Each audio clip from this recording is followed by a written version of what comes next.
All right. Hello, everyone. So excited to be here today for the Resilient Aging Unfiltered podcast episode here with Dr. Howie Silverman, one of my longtime mentors and professor of mine in medical school. And we've kept in touch since then. I even learned so much more about Dr. Silverman as I was preparing for this conversation. So I'm excited to see where we go with it. I'll give a little bit of formal bio for Dr. Silverman, and then I'd love to hear from him what he wants to add. So Dr. Silverman is a professor in the departments of biomedical informatics, family and community medicine, and bioethics, and medical humanism at the University of Arizona College of Medicine, Phoenix. And that's where I went to medical school. He graduated Phi Beta Kappa from Purdue, majoring in math and German. That's something new I learned. Yeah, and he earned a master's degree in computer science at MIT, where he specialized in artificial intelligence applications in medical decision-making, and then went to Stanford for medical School of Medicine, followed by residency in family practice at Good Samaritan Medical Center here in Phoenix. And Dr. Silverman, interestingly, has formal training in improv and is engaged in using improv-based training techniques with medical students to improve cognition, communication, and teamwork in the field of medicine. He has a book, Healing Ceremonies, Creating Personal Rituals for Spiritual, Emotional, Physical, and Mental Health. And this book describes his experiences using ceremonies as a vehicle to integrate traditional medical care and personal healing experiences, and acts as a primer for creating healing ceremonies. Wow, there's so much there. I'm so curious, you're really using all parts of your brain clearly with, very scientific, and then into spirituality and meaning making. So can you say, how did you get to where you're trying to have put all these things together in your life? Yeah. So first of all, thank you, Dani, for this conversation. And I'm always just up for any conversation with you. So, yeah. Thanks. I don't know if I could explain it. It's like my metaphors, just came to me like a plant, it just kind of unfolds. Mm-hmm. I had no interest, zero, in being a doctor, growing up. Nobody in my family went to college. It just wasn't done. I think my sister was the first one that went to college. And I was really interested in consciousness and that kind of stuff. And I especially was really interested in computers. And I took my first computer course when I was in junior high school. And then I never did paper after that. So, I was really a computer guy. I won't bore you with a lot of detail, but I wound up after college going to MIT. And I signed up to work in the artificial intelligence lab because I was interested in consciousness. What I didn't know when I signed up was that most of the work in that lab was Defense Department technology development.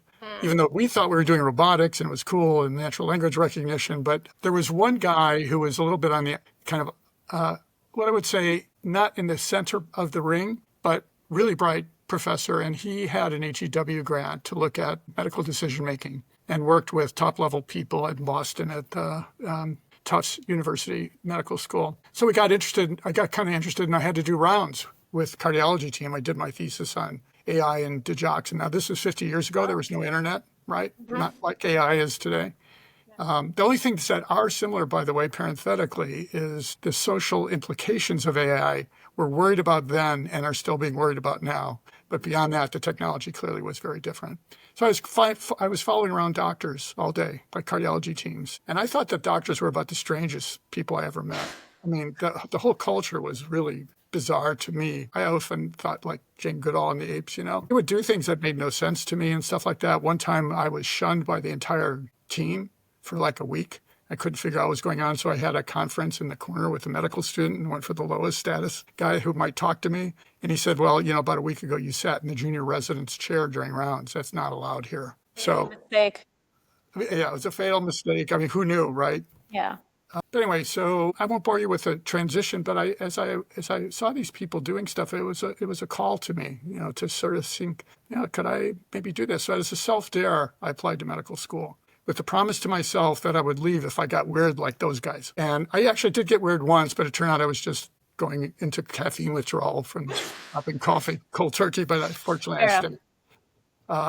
So I found medicine to be really compelling at a deeper level. And one of my mentors, Rachel Naomi Remen, says that when she does seminars, she often asks people, how many of you had some experience as a young kid, where you just felt like you wanted to nourish the healing force, nourish life?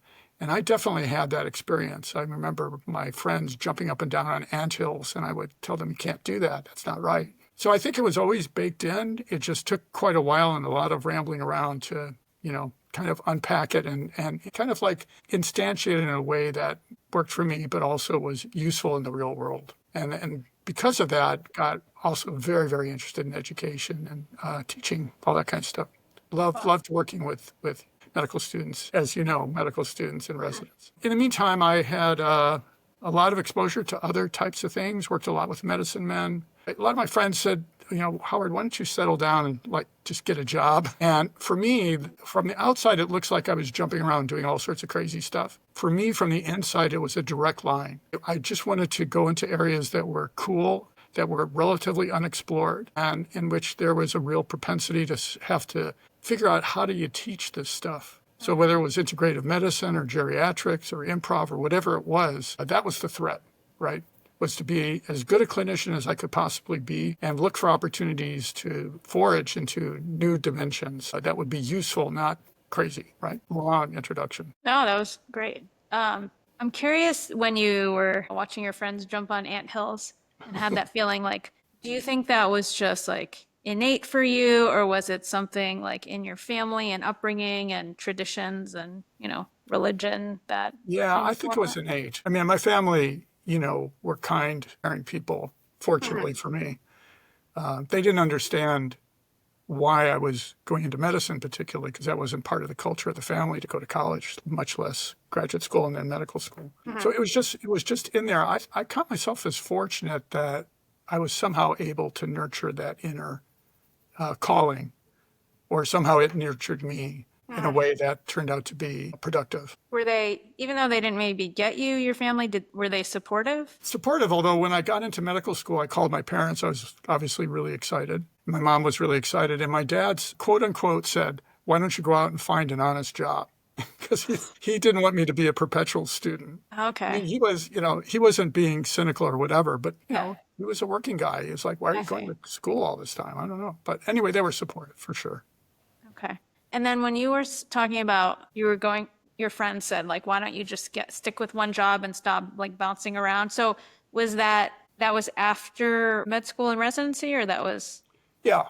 okay? Yeah. So yeah, after I left, it's a long story, which I won't bore our listeners with, but after I graduated from medical school, I went into private practice in Phoenix, blue collar neighborhood, loved my patients because they were just like salt of the earth people. And I just had this real call to get into education. And through a variety of seemingly serendipitous things, I wound up getting a faculty position at the family medicine residency. At the same time, I was working at Hospice of the Valley as their first paid medical director. So that was also a key interest, was death, dying. And that was, in a way, the first medical setting that I encountered in which body, emotions, mind, and spirit were talked about openly, right? Because in medical school and residency, body, that's it. But hospice had that kind of a model, which was, still young, still experimenting with, again, how do we actually make that work in the real world. But it was very, very compelling. We would have sometimes team meetings where at the end of the meeting, I'd go to the pastoral counselor and say, I think I got your hat on. Can I have my hat back? Wow. Because it was that kind of environment where, Yeah. you didn't have to stick in your lane. Everybody was in there working together. So that was a real important experience. And also I was lucky enough to be mentored by Dr. Al Eckstein, who was this astounding, highly respected internist who had been volunteering as a medical director for quite a while. So he was, quote unquote, retired, and to be side by side with somebody like that was just a gift in terms of values as well as phenomenal amount of knowledge he had. Wow. So that's how I first heard your name, was when I got a job for Hospice of the Valley, 20 years ago now. So obviously you're very highly regarded and loved there. And I'm thinking about how I've noticed some physicians or medical trainees like really struggle to take that hat off. And even when they're given space to channel their own inner wisdom and experience, it's hard. I guess maybe we get used to that hierarchy. This is a potential topic of an entire, interview or discussion in terms of the making of physicians and the pathology that gets embedded as a Yeah. result of that making of physicians. And it is very hard to break out again after you've finished your training and go back to a full set of values. I often define it as like the Peter Pan syndrome, where again, Rachel Remen said the shadow of medicine is that you must give up part of yourself to get your union card. And somewhere around 40, people realize there's something missing in my life that I dropped off long ago and I'm now looking for it. So it's like Peter Pan looking for his shadow. I've seen that with a lot of docs. You know, they come out, they're good clinicians and all that kind of stuff, but somehow there's something that's not quite right. And I was able to avoid that by finding other kind of interesting projects and people and so on. So when you were doing these different things and working with medicine men, did you just feel like confident that this is what you needed to be doing, or did you kind of feel like, oh, I'm doing these strange things and I'm going to get outcast by the medical community? Well, yeah. So I found myself when I was in residency, my second year of residency, turning into a doctor. I could see it happening. It was like, you know, Yeah. and I didn't know what to do. I didn't know what to do about it. If I saw a psychologist, they hadn't been through the pathway, right? If I saw a psychiatrist, they would medicate me. And I had this sense I didn't need to be medicated. So I found a mentor fortuitously, accidentally in some ways, Karl Hammerschlag, the psychiatrist. Went to see him and as a patient. And he did a thorough psychiatric intake evaluation. And then he ripped up my insurance forms and he said, "You're fine. The system's messed up. Why don't we just go have coffee once in a while?" And then I knew I would be okay, because I just had somehow to go across that bridge where I'm going to be able to function, be a great clinician, or as great a clinician as I can be, but I'm not going to put down my other interests, and I'm going to be a seeker of ways in which people can heal. Great. And was that reinforced and received well? Like, did you find that putting yourself doing, planting your flag, like this was important to you, magnetized the people toward you that supported that and that were open to that? You tend to attract like-minded people or find like-minded people. But there was an episode of Happy Days way back when, right, where the Fonz goes to Richie, "I'm sorry, you have to have beaten somebody up once to be able to have credibility." And the reason I mention that episode is that I felt I had to be really good at the conventional stuff. And I did this other informatics stuff that in those days was just, being whispered about. So people respected the fact that I was able to use those informatics tools in useful ways within the residency program. And I wouldn't say I was a top level clinician, but I was a solid clinician. And so, over time, people just said, well, fine, he likes doing these other things. But in many cases, it brought some real good things into the teaching arena. For example, I got certified in geriatrics, and I took on putting together a geriatric program for the residency, which I did. I wrote a grant. I was told by my program director, "Don't do it. It's not a good thing to do." And I wrote it anyway, and I got funded for it. So then it turned out he was probably right, because of a whole lot of extra work. But doing those kinds of things, which other people understood and respected, was really critical. I have met a lot of people who do kind of other very interesting things, but they don't have the center of gravity that brings kind of trust and respect necessarily. Some do, by virtue of who they are, what they've been able to accomplish. But so always those two things had to fit together. And I was given a lot of slack to do weird things, because generally I had been successful doing that. Wow. Well, I'm curious about your interest in geriatrics and aging. Like, where do you think that comes I really don't know. I think a lot of it came from hospice, first of all, because that was an entree. And, it's a long story of how I got involved with Hospice of the Valley, but it was almost magical, the way that I got in touch with them and became, part of their organization early on and so on. Yeah, so, one step kind of led to the next. In hospice, doing aging care was just such a more rewarding thing. And people would say, "Isn't it depressing that you're working with people who are dying?" And I'd say, it's actually more depressing that working with people who think they're going to live forever. So it was hand in glove. So many of the principles of geriatrics were also embedded in hospice care. So it's an easy kind of expansion from hospice into these other areas. And by the way, useful in terms of instruction of residents and medical students who really needed to know about that stuff, hospice and geriatrics. Maybe we could shift to this topic of rituals and ceremonies. So I found in my medical school experience, so you were the faculty leader for I don't even know what it was called. JHHS. Well, for the group that we got together at your house periodically. Yeah. I don't know what it was called. The wellness group. Yeah, the wellness group, right. Yeah. And you had these beautiful, easy, accessible ceremonies, to open and close. And, that was so wonderful. And really, I noticed it when it went away, as I got farther along into clinical rotations and this wasn't happening as much. And I'm wondering about your, I mean, what do you think in terms of ceremony and ritual being so absent in healthcare today and really in our society? And why and what do you think we lose by not having that? Yeah. So to start out with, one of the medicine men I worked with, who was just an amazing man, he said to me, Howard, we look at an airplane flying in the sky, and to us, your science is magic. There's no other explanation for it.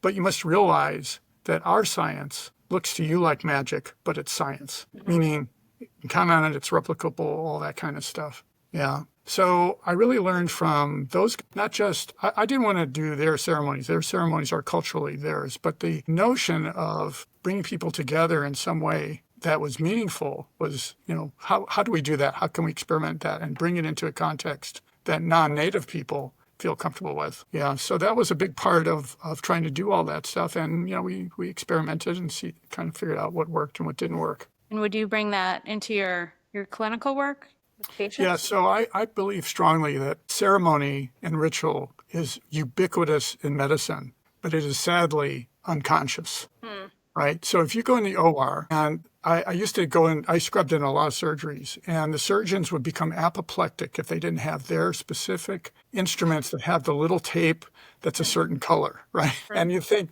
who is this guy? I mean, just get a grip on yourself, right? When I started really understanding the depths of ceremony, I realized, no, this is real for them. These are their instruments. They cannot do their ceremony without these instruments. That's just a small example. And there's millions of examples in medical care going on rounds and how you do that. For example, we did traditional rounds with the attending and the troop of residents and medical students following. It was kind of unrewarding educationally. Certainly it was scary for patients. And we did a wellness exercise similar to what you were talking about that we did, a talking circle at the medical school. We did a wellness exercise. And it came to me that, it might work better for us to change how we do rounds. And we did. So we had rounds began in the cafeteria. Everybody got breakfast so that they were fueled. And then we would go through the entire list of patients and have discussions about how to manage each patient. So the teaching was very rich. Then we as a group would decide who goes to see, which patients do we go to see as a group, which patients do we go to see kind of like maybe just to sign off on the charts or whatever. And it changed the whole dynamic. So here was a ceremony going on rounds that worked, but it was not particularly effective in terms of the metaphysics of what the medical students or residents had to learn. And just that small little change shifted the energy, if you will, shifted the focus. Patients liked it a lot more. The attendings liked it a lot more. And certainly, the poor interns who were up all night, who didn't have time to eat, really, really liked it a lot more. So do you think is that becoming more and more difficult to bring these kinds of things and even spirituality because of the metrics-driven and protocol-driven systems of Yes.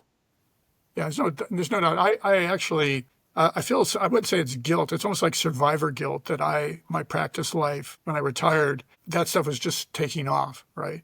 But even, in the old days, if you had 20 patients on your schedule, you couldn't dawdle. You couldn't spend a ton of time with people. So that was always a little bit difficult. On the other hand, when you're in a primary care discipline, you may not spend a lot of time at any single visit, but if people like you and trust you and come back to see you, then you have a movie instead of a picture. In which case, people can go a little deeper with people and you get to know who and how that works with each individual patient. I, for example, had one patient. Every time I would go into the exam room, she would have shut the light off. And it's these gooseneck lamps for pap smears. She would turn on the gooseneck lamp. So I would come in and the lights would be down and the gooseneck lamp would be on and we'd conduct the visit that way. That was her ceremony. She made it up. She knew she was safe. I wasn't going to think that she was a weirdo. So even little things like that, I changed the way I saw patients. The MAs always would put the patients on the exam table in their little paper or cloth gown. And I would I asked them, I desperately said, can you please not do that? Can you just have them sitting in a chair? It'll be fine. I'll get them to the table. But they were really hyper trained. I understood that. So So I would invite the patients to come down and I'd say, okay, let's figure out what we're doing here. Let's have a conversation. What do we need to get done? And we would come to an agreement about what the visit was going to be focused on. And then for those who had a sense of humor, I would often say, okay, it's time to get up on the altar now, right? Which was the exam table, because that's when you're allowed to do things that you get arrested if you did them in public. It's a special space in a positive way.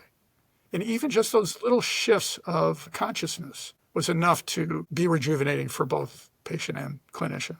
Sometimes it's like really little things. It's not some big grand thing. So you're working with medical students? What we're doing, I'm working with them purely just on the improv stuff right now. Yeah. So There are better people than me working with them on these other things that I used to work on. Thank God I'm done with that. how do you teach and inspire young physicians to hold space for mystery and It's like very the spirit, difficult. the magic in medicine? Yeah, it is. And it's very, very difficult because there's so many things that are coming at medical students, especially in their early years in medical school. And then there's this hidden curriculum, which is talked about a great deal amongst medical educators. I mean, it's a thing. Like there are papers and there are discussions about this, which is the way in which I can say to students, here's what humanism is. Here's some ways that you can incorporate that into your day-to-day without wasting a lot of time and all that kind of stuff. Then they go on to, say, a surgery rotation or whatever. That's the one that's often mentioned the most. And they just get slammed. It's like there's no room for that at all. And it slowly evolves, so that their personality, their views change over time, and not always in a positive way, which we know from statistics about physician suicide. And I did a lot of work with mid-career physicians in terms of life-career balance. And consistently, they were able to make changes, but I'm not so sure that having that broader perspective is something that's easy to come by when you're in your early training years. You're just trying to survive. You're just trying to be sure that you can pass your boards. I often joke with the students when we're doing the improv stuff because, your reason for existence as a first-year medical student is to know which of the 4 answers is the correct one on the test. That's the whole thing, and the boards especially, right? And then we go and we say to them, okay, now we're going to do improv where there's an infinity of answers and they're all correct. And there's resistance because that's not the world they swim in, right? Until they start to have fun. Then there's no more resistance anymore. Then they're just having fun. And they get it. They get it that there's a bigger space out there that they might well want to explore as they have time or energy or attention to do so. Yeah. That's where mentors really can be very, very helpful to encourage them to say, no, you're not, you may be a little weird, but you're not crazy, that kind of stuff. And maybe that's a good segue into the improv work you're doing. I loved hearing that you're one of the leaders of this improv training that's going on now at the University of Arizona. So yeah, if you could talk a little more about that and your experience and like where you see that going. Yeah, so here's the story. I had retired. I had installed circuit breakers in my brain. So if anybody said the word meeting or agenda, my brain would shut down immediately. This big gigantic shield would come across. So I wound up having a screening colonoscopy. Everything was fine. And I'm sleeping off the propofol. And I wake up and there is a voice in my head quite distinctly saying, you must do improv now. Wow. I've had that a couple of times in my life. It doesn't happen very often, but it's the kind of thing you pay attention to. So I hauled myself out of bed, went to the computer, Phoenix Improv. Carl Hammerschlag, the mentor I mentioned earlier, had just finished a course, so he suggested a specific theater. There were 10 sessions. There are 5 levels and 10 sessions at each level, so I was just at a level 1 course. And the third one, I thought, we got to do this with the medical students for communication. This is like perfect stuff to do with the medical students. But then the circuit breaker clicked in, right? No meetings, no agenda.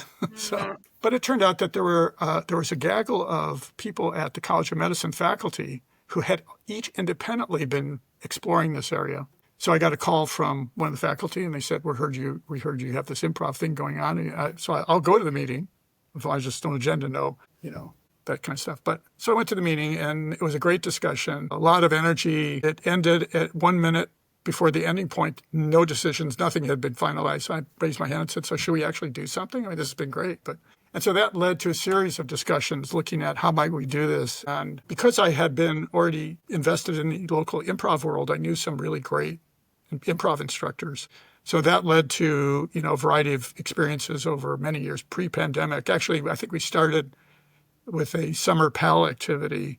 And I remember being ready to go, and we got an email, broadcast email, everything is now virtual. So my colleague, who is a theater person who was working in a doctoring program for the SPs, she said, well, we can't do it. And I said, oh, yeah, totally, we could do it. We just have to adapt it. So that led to one thing after the next. And then the thing that was unique here was that Dr. Luba, who was the director of the clinical continuity experience course, where you go out and see to medical offices every other week, she made it mandatory in her course, which I said, that's a big move because medical students generally don't like mandatories. And I understand why. They have to be on campus. They get the big trouble if they don't attend. And she said, well, we're going to do it. And so we did, and we developed this whole program. But because we were now doing this with the entire class, I am a scientist. And, well, actually, I'm not a scientist. I have a part of my brain that's a scientist. And I thought, we got to study this. Because I was engaged with other people nationally doing this. And there were some studies, but they were typically an elective selected by the students to attend. So there's already a selection bias. And usually they were small numbers, 8 or 10 students for 2 weeks or something like that. We were doing 118 students for a year. So this had to be studied, and we did. We set up a whole study. We actually are now in the process of publishing it. We haven't got the final word, but we think we're going to get it into a very good journal. The bottom line, just to mention the results, was what I had expected, which was we could not find on quantitative surveys, standardized instruments, we could not find any meaningful difference, with the one exception that for some reason self-compassion in women students, female students, went up over time, and in male students it went down. We're not sure what that means. But the qualitative analysis showed a very different story, that a lot of students really felt they got a lot out of it just for themselves. We were focused on resiliency. This scale, this whole thing was focused on not on communication skill development, because you get that for free. That's just part of the way the exercises work. But really on resiliency. So could we create something and document the effectiveness of teaching medical students how to play in a productive, professional way? And I think we did accomplish that. But the reason we didn't see big effects, in my view, is because there's so much coming at first-year medical students. It's just a tsunami of stress and the boards and tests and everything that's going on. So in the ideal world, this should have been a longitudinal study over 10 years. But we were lucky to pull off what we did. Yeah, I'm so excited that you're doing this. What is besides having a longer study, but like critical window, maybe when there's a higher chance of this getting traction. Yeah. Search me. We often have joked with the study that if we could get like a couple $1 billion from somebody that was very rich, we could probably answer that question. Yeah. And the other question is, so we have learning objectives based on a resiliency framework, but what's the best improv exercise to teach that sub-skill? Nobody knows. Mm-hmm. And there's lots of people doing this kind of stuff, but, everybody has their own little way of doing it. So there's not standardization in any way at all about the best way to do X, Y, or Z.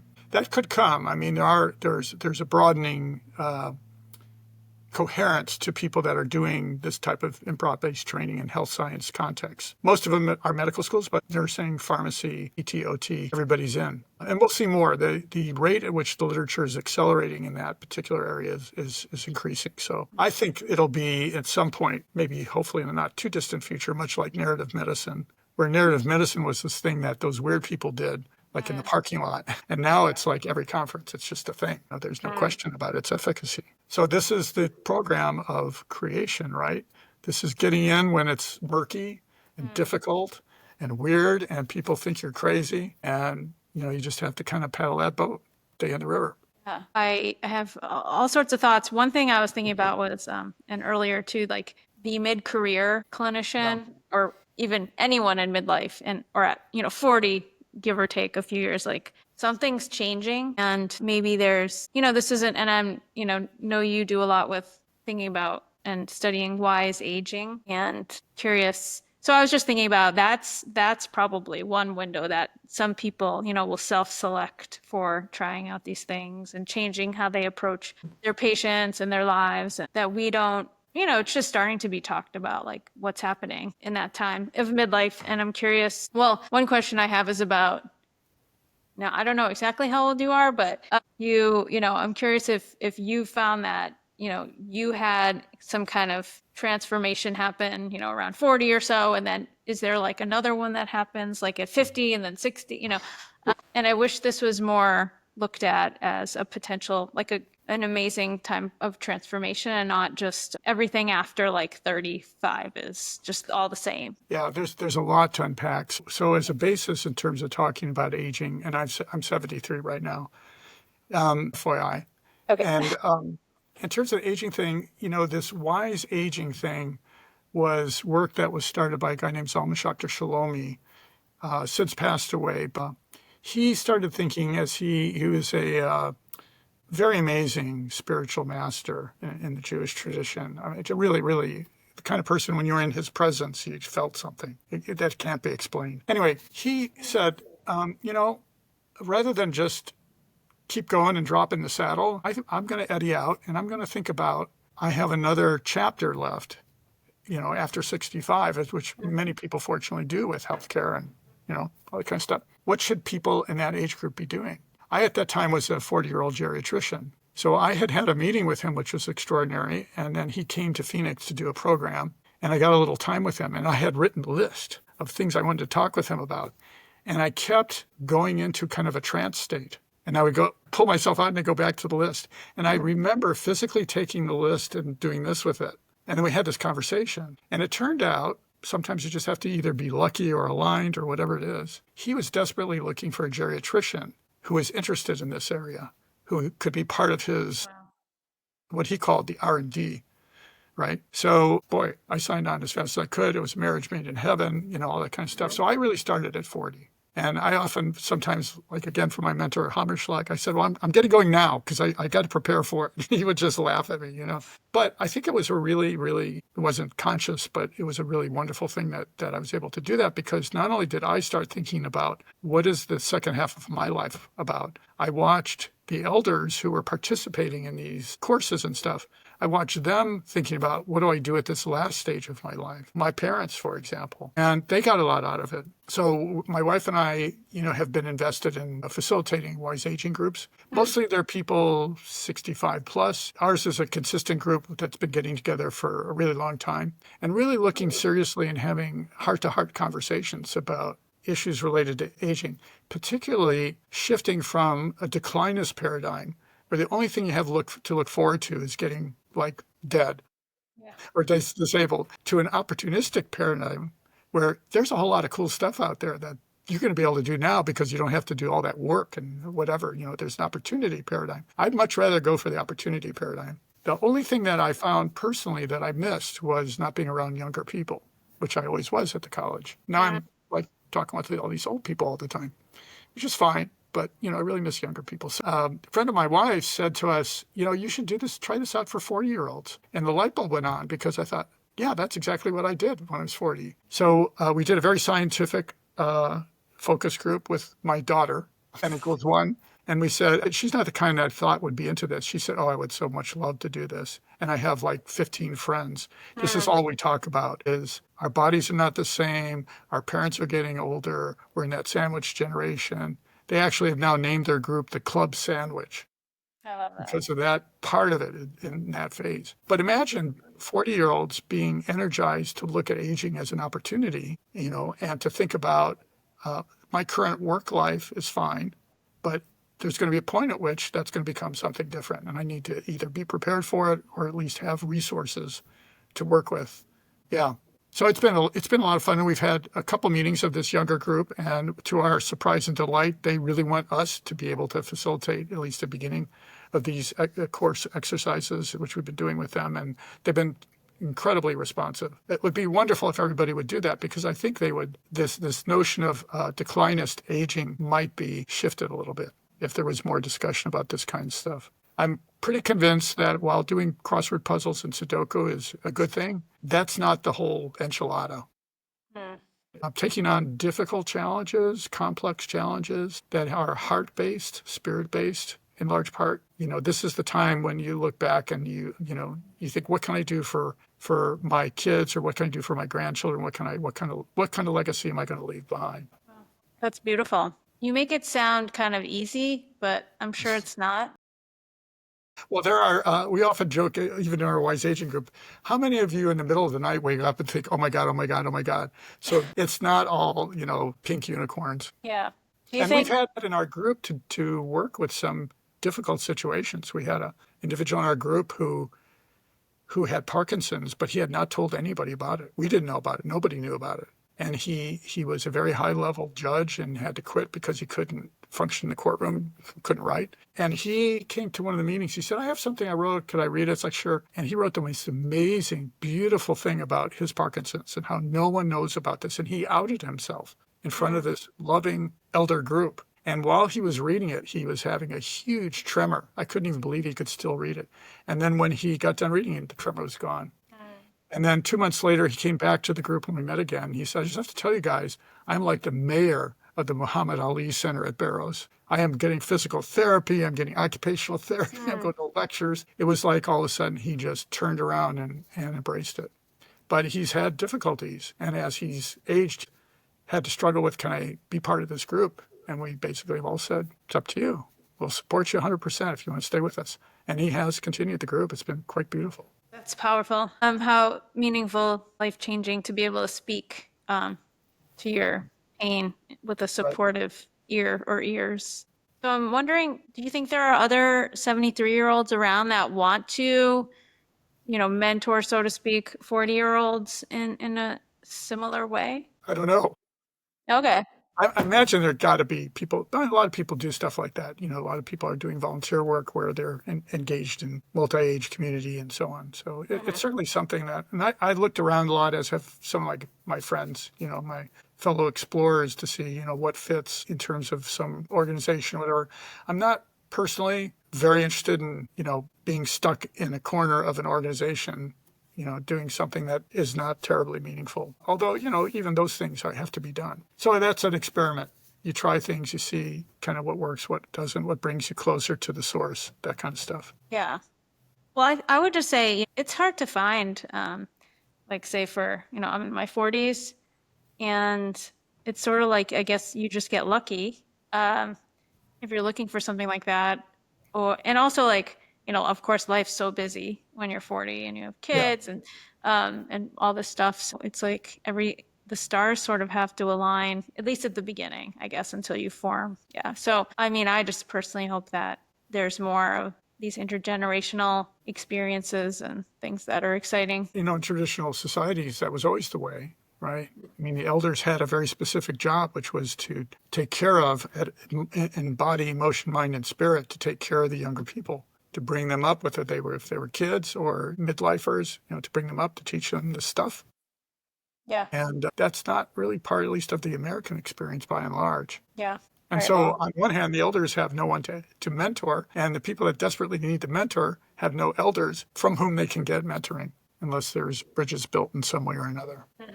Yeah, I guess it takes some courage and faith on all parties to try to step into that. And you have to be lucky. Yeah. You have to have some grace descend on you from time to time. Yeah. And And I that'll guess you have keep to you keep asking, put it out there.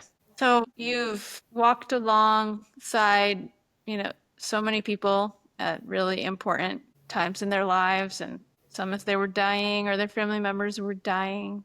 Can you share what has that taught you about what really matters at the end of the day and at the end of a life? Yeah, it's hard to articulate, as I know you know. Certainly the saying that Elizabeth Kubler-Ross said, people die as they live. That's, in my experience, very true. And it can be both frightening and endearing to see someone stripped of all the earthly titles and all that kind of stuff, and it's just them in their essence. And there's just an amazing opportunity to connect at those particular times. But I don't know if I can say I've learned anything specific. It's just bumping around and trying to, put this is useful, I'll put it in my basket. This is no longer useful, take it out, that kind of thing.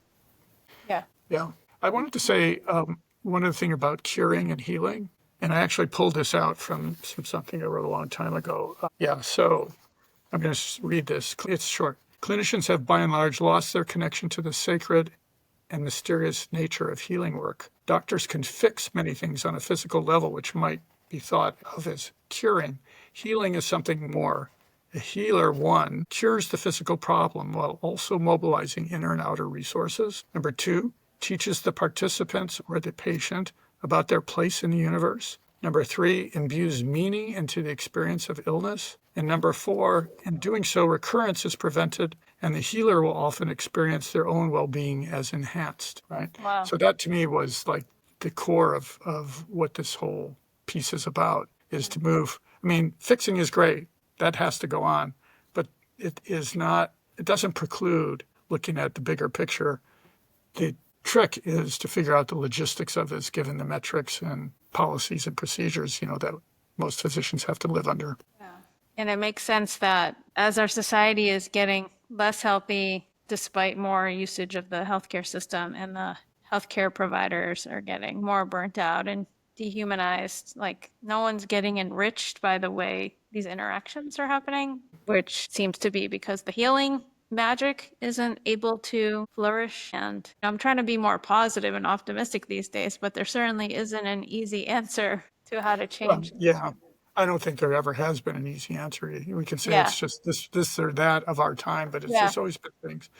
On the other hand, what you're doing to me is quite magnificent. The notion of looking at the whole family as a unit, for example, that's in family medicine, that's like, of course.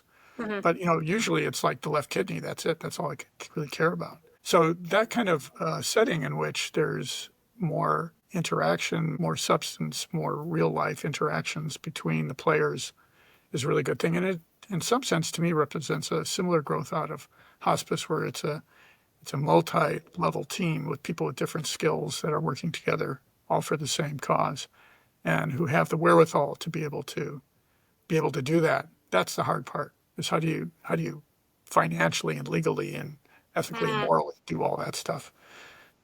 Yeah, but people have done it, so I applaud you for being a pioneer. Well, thanks. Trying to improve the model that we have. And I think about it seems like when a person, you or your family member, has like Alzheimer's, it's so relational. Everything about it that causes grief and suffering has to do with the connection with other person and wherever you're sitting. So just focus on one individual would never really get at the heart of it, I guess. So, but Right. yeah. Well, thank you for your kind words and encouragement. And I wanted to say one other thing. This is where ceremonies can be very helpful. So improv, for example, is now getting very big in dementia care, just to be able to retrain caregivers Yeah. about how to do yes and, instead of saying, no, Mom, it's not Wednesday, it's Tuesday. It's like, great, what are we doing Wednesdays, Mom? And it's just as simple as that. But I think developing these new models and the use of ceremony can be very, very, very powerful. And it doesn't have to be snazzy, it doesn't have to be like lots of bells and whistles. Just doing a talking circle, by definition, is a circle of people with an object. If you have the object, you speak. If you don't have the object, you listen. There's no crosstalk. There's no, oh, yeah, that happened to me on Thursday. It's deep listening for the person that's speaking. And typically, you use an object of some kind. I find candles are pretty generic. And people will start to spill their guts. And I mean that in a good way. It's a release to be able to speak and people listening and deeply to you. And so in dementia families at hospice, we did this program looking at that, where we have families bring in pictures and tell stories. And because often so many times people were dying slowly and the family would just be sitting there doing nothing for hours. And so it became this effort to let's put together the pictures, let's put together the stories, and then they would do, if they wanted to, they would do a little talking circle as a result of that work that they had done together about remembering, the relationships or the person who is dying. It can be very, very powerful. We did this with our daughter was born blind, congenital blindness, but she's like amazing. And we would do family retreats for the Foundation for Blind Children in Flagstaff. So one year they asked my wife and I to run a program. What do they know? They said, well, he's a doctor, he probably won't do something too strange. And we did talking circle, and it was simple. It was a candle. If you would like to, please share something that's good and something that's not so great about having a visually impaired child, right? And we had, I'm a responsible clinician, so we had positioned mental health people, social workers or therapists, one per each circle, just kind of in the background. They weren't part of the circle, they were just kind of watching, they were observers. And we had 4 circles going, about 10 people in each. And closed, and it was very powerful. And then we get up the next day, and these bedraggled therapists come after me. They go, I just have to tell you that we did like 4 hours of family therapy with a such and such family who have been totally resistant to doing that. And it was like this amazing, we did like a year's worth of therapy work in this 4 hours. Once they were in the zone where they were able to then do that. Very, very powerful. So it's not just feel-good stuff. It actually, as my medicine man once said to me, it's magic. Love that. Some of the ingredients of a ceremony, which I've talked to you about how I want to do that with the families I work with and everyone and the individuals with the cognitive impairment. And I think it can become intimidating. But I like this. I mean, you're making it sound simple, but to hold that space and to allow people to not try to fix things. I love to have that ground rule of like, you just thank the person, whoever spoke, you don't tell them whatever, anything really. Well, I don't want to discourage my colleagues, but the docs were the hardest ones. The docs so we did a spiritual direction thing, which was the same kind of listening circles. And the physicians, and there were not that many. It was a mixed audience. There were a couple docs there. The docs would almost invariably say, because when you told them, no fixing, no, this happened to me, it's just listening. If you need to clarify something like, I didn't get that, what was that? That's okay. And the docs would often usually say, gee, I'm just wondering, like, what would happen if, and then they would give their suggestion. That was their way to get around the... They could not be a doctor. Although that wasn't everybody. There were some people that really did. Not only did they not do that, but they came away saying, that was so wonderful, I didn't have to make the magic happen. I just had to be part of having the magic happen. It's a big difference. Yeah, that's where, my psychiatry training just gave me so much practice with silence and just the power of that. And when you just sit for even 2 seconds, sometimes it changes everything. We could all commit to that. It's not natural though for physicians. Well, I think this is a perfect time to wrap up with this beautiful conversation. But thank you so much for your time and wisdom. I could talk to you for hours and hours, and I'm going And likewise. Thanks. Any last words of wisdom for our audience? No, we covered a lot of ground. I just feel I would just say, go out and do your thing fervently and with some wisdom, and things will happen. Not necessarily the way you think it's going to happen or when you think it's going to happen, but if you're persistent in your focus, things happen. I need to hear that. Such a pleasure, Dani, to chat with you. Yeah, thank you. Anytime. All right, well, thanks everyone. All right, we will catch you next time on the Resilient Aging Unfiltered podcast. Have a great day, everybody.